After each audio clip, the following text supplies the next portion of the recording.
নমস্কার, ভেজিটেরিয়ান ডিলাইটে সকল দর্শক বন্ধুদের আমি আরও একবার স্বাগত জানিয়ে ভিডিওটি শুরু করছি। তো আপনারা কেমন আছেন? নিশ্চয়ই আশা করব ভালো আছেন, আমিও ভালো আছি।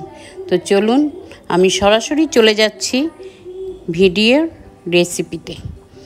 আজকে আমি তৈরি করব হচ্ছে কাঁচকলার ধোকার, নিরামিষ কাঁচকলার ধোকার ডালনা। সুন্দর একটি নিরামিষ, তো দেখুন, আশা করি আপনাদের ভালোই লাগবে। আমি এখানে আমার প্রয়োজন অনুসারে 3টে কাঁচকলা নিয়ে নিয়েছি। ভালো করে ধুয়ে পরিষ্কার করে টুকরো করে নেব। তারপর একটু সরষের তেল, একটু নুন দিয়ে প্রেসার কুকারে 2টো সিটি লাগিয়ে নেব। তারপর আমি এগুলোকে সিটি দেওয়ার পর প্রেসারটা যখন রিলিজ করবে তখন কাঁচকলাগুলো নামিয়ে ঠান্ডা জলে ভিজিয়ে আমি এগুলোকে কি করব, খোসা ছাড়িয়ে মেশ করে নেব আলু মেশার দিয়ে সুন্দর করে। আর অপর দিকে আমি কি করব, ছোলার ডাল ভিজিয়ে রেখেছিলাম। আমি এখানে প্রায় 150 গ্রাম মানে 150 গ্রাম ছোলার ডাল নিয়ে ভিজিয়ে রেখেছি। 2-3 ঘন্টা ভিজিয়ে রেখেছিলাম। তারপর জল ঝারিয়ে এটাকে আমি একটা মিক্সারে পেস্ট করে নেব। দিয়েছি 1 চামচ পরিমাণের কুচনো আদা, 3টে কাঁচা লঙ্কা, সামান্য পরিমাণে নুন একটু, আর জল দিয়ে এটাকে পেস্ট করে নেব। তারপর পেস্ট করে এই কাঁচা কলাটাকে মেশ করার পরে ডাল আর কাঁচা কলা আমি একসঙ্গে নিয়ে নেব। নিয়ে এখানে একটা ফ্রাই প্যান বসাবো, সর্ষের তেল দেব প্রায় 2 চামচ পরিমাণের।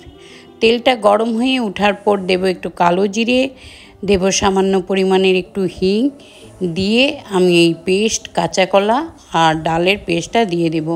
নুন, সামান্য লাল লঙ্কার গুঁড়ো, একটু ধনের গুঁড়ো, জিরের গুঁড়ো, হলুদ দিয়ে একটু নুন মিষ্টি দিয়ে সুন্দর করে এটাকে ভালো করে আমি নাড়ব। একটু ভালো করে কষিয়ে নেব। যখন সম্পূর্ণ কষে একটা ডোর আকার তৈরি হয়ে যাবে তখন আমি এটাকে কি করব, নামাবো। নামিয়ে একটা প্লেটের মধ্যে আমি একটু কি করব, তেল বা ঘি যেটাই হোক আপনারা একটু ব্রাশ করে নেবেন। আমি এখানে নিয়েছি তেল, রিফাইন অয়েল একটু নিয়েছি। নিয়ে এটাকে থালের মধ্যে, প্লেটের মধ্যে ভালো করে মেখে তারপর আমি এটা কি করেছি, দিয়ে দিয়েছি। এখন এটা দিয়ে সুন্দর করে আমি এটাকে ভালো করে একটু ছড়িয়ে দেব। ভালো করে একটু ছেনির সাহায্যে বা বেলনির সাহায্যে সুন্দর করে ছড়িয়ে আমি একটা ছুরির সাহায্যে এটা কি করব, কেটে নেব। কেন শক্ত হয়ে গেলে এটা কাটতে গেলে হয়তো ভেঙেও যেতে পারে। এর জন্য ভালো করে প্লেটের মধ্যে ছড়িয়ে দিয়ে কেটে নেব। নিয়ে আমি একটু ফ্রিজে রেখে দেব প্রায় আধ ঘন্টার মতো। আর আপনারা চাইলে এখানে আমি যে ধোকাটা করব, আমি এখানে আলু দেব না। আপনারা চাইলে একটু ডুমো ডুমো করে আলু কেটে একটু লাল করে ভেজে এই তরকারিতে দিতে পারেন, সেটাও ভালো লাগবে। তো এইভাবে করে আমি আধ ঘন্টার জন্য এটা ফ্রিজে কি করব, রেখে দেব। আপনারা যে কোনো নিরামিষের দিনে বা ঠাকুর ভোগের জন্য বা বাড়িতে নিরামিষ খাওয়ার কোনো গেস্ট আসলে আপনারা এই রেসিপিটি সেদিন অবশ্যই ট্রাই করতে পারেন। আশা করি আপনাদেরও ভালো লাগবে, ওনাদেরও ভালো লাগবে। তো এইভাবে একদিন করে আপনারা দেখতে পারেন। তো এখন আমি এইটার মধ্যে কিছু মশলা ব্যবহার করব। দিয়ে দেব সামান্য পরিমাণের 2 চামচ টক দই ফেটানো। এটার মধ্যে সমস্ত গুঁড়ো মশলাগুলো এড করে দেব। লাল লঙ্কার গুঁড়ো, ঝাল লঙ্কার গুঁড়ো, ধনের গুঁড়ো 1/2 টিস্পুন, জিরের গুঁড়ো 1/2 চামচ, সামান্য পরিমাণের হলুদ, একটু নুন মিষ্টি, আর দেব হিং। দিয়ে পেস্টটাকে ভালো করে গুলে আমি কি করব, এটা সাইডে রেখে দেব। আমি দেখুন সুন্দর করে ছুরি দিয়ে এটা কাটছি। কেটে এটা যখন আধ ঘন্টার যখন রেখে দেব, তারপর এটা বের করব, একটু শক্ত হয়ে যাবে। তারপর অনায়াসে আমার এটা ছুরির সাহায্যে এটা উঠে আসবে। এখন আমি মশলাটাকে তৈরি করছি। একটা বাটির মধ্যে, আর দেব আদা এবং কাঁচা লঙ্কা পেস্ট বেটে রেখেছিলাম, সেটাও আমি এই গুঁড়ো মশলাটার মধ্যে এড করে দেব। সামান্য পরিমাণের একটু জল দেব, দিয়ে ভালো করে গুলে মিশিয়ে আমি একটা সাইডে এটা রেখে দেব। এইভাবে যদি মশলাটাকে মিশিয়ে একটু জল দিয়ে ভালো করে গুলে রাখা হয়, তাহলে মশলাটা রান্নার সময় ভীষণ ভালো কালার আসে, দেখতেও ভালো লাগে, আর আরও বেশি স্মুথ হবে। এইভাবে গুলে আপনারা যদি একটা ছাঁকনি দিয়ে মশলাটাকে একটু ছেঁকে দেন, তাহলে আরও বেশি সুন্দর হয়ে যায়। তো আমি এইভাবে এটা সুন্দর করে গুলে ঢাকা দিয়ে এটাকে সাইডে রাখবো।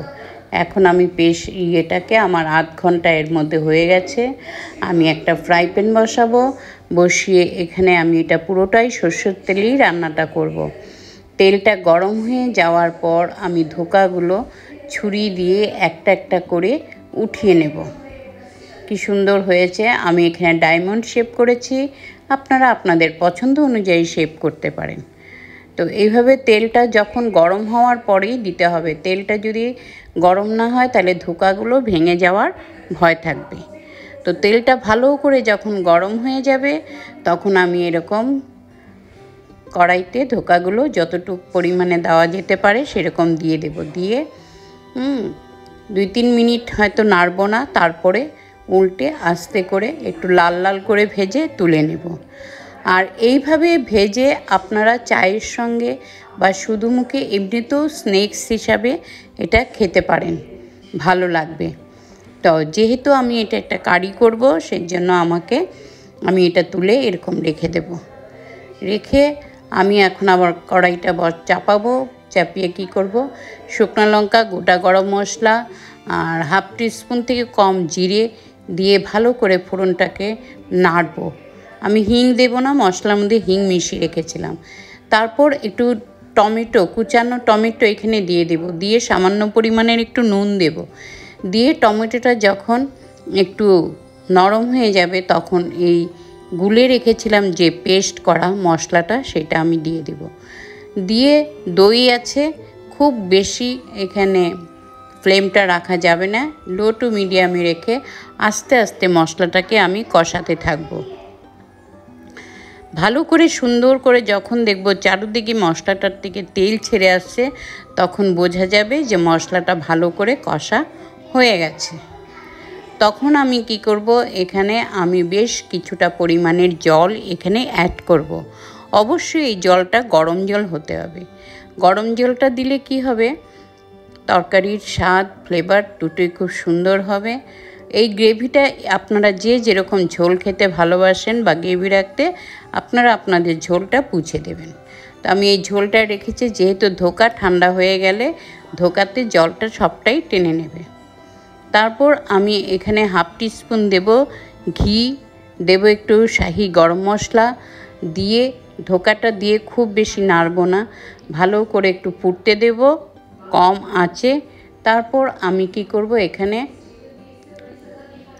কসুরি মেথি একটু গুঁড়ো করে ডাস্ট করে ছড়িয়ে দেব, দিয়ে আমি প্লেটিং করে নেব।